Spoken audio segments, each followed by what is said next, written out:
quand j'ai été invité par Germain et Stéphane pour le mur, j'ai été touché par l'invitation, mais il y avait un gros problème. C'est quelque chose de visible, pour moi qui normalement ne me fait pas voir, parce que je suis plus dans le savoir-faire que le faire savoir.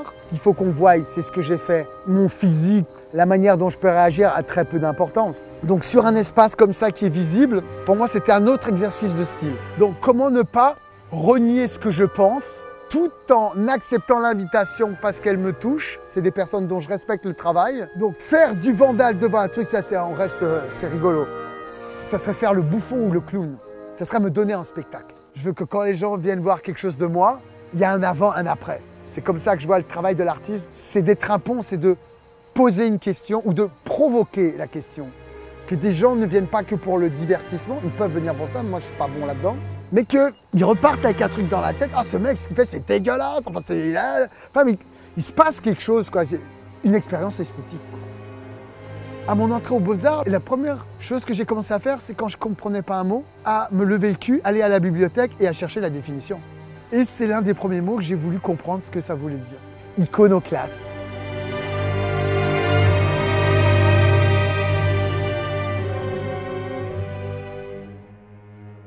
Et le mot, il sonnait bien dans ma tête, ça faisait plaf.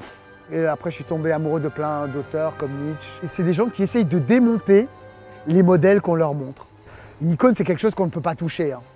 Une icône, c'est quelque chose de sain. Je me suis rendu compte que j'aimais extrêmement m'attaquer à des plus gros que moi. J'aime bien m'attaquer à des trucs qui, moi, me donnent du sens.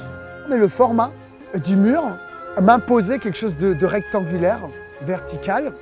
Il s'est trouvé que 2021, c'était les 200 ans de la mort de Napoléon.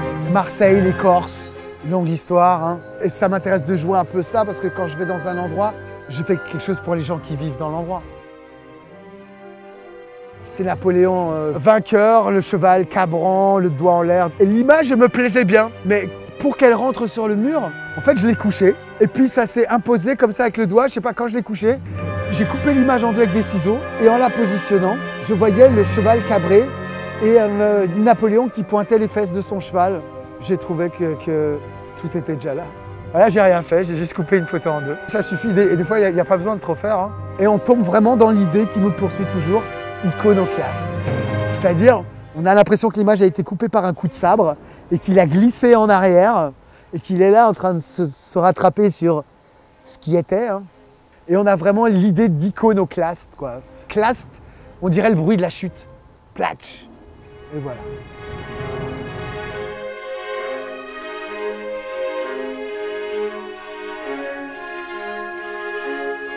Le vernissage dure une petite après-midi. Il y a une petite performance que j'aime bien amener.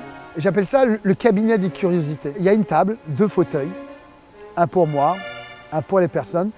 Elle me donne un mot et j'écris ce mot. Donc j'essaye de mon côté, avec de l'esthétique, de leur faire un joli dessin, qu'elles repartent avec un objet.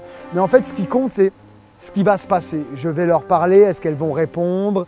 Est-ce qu'il y aura du silence? C'est aussi un moment agréable à déguster.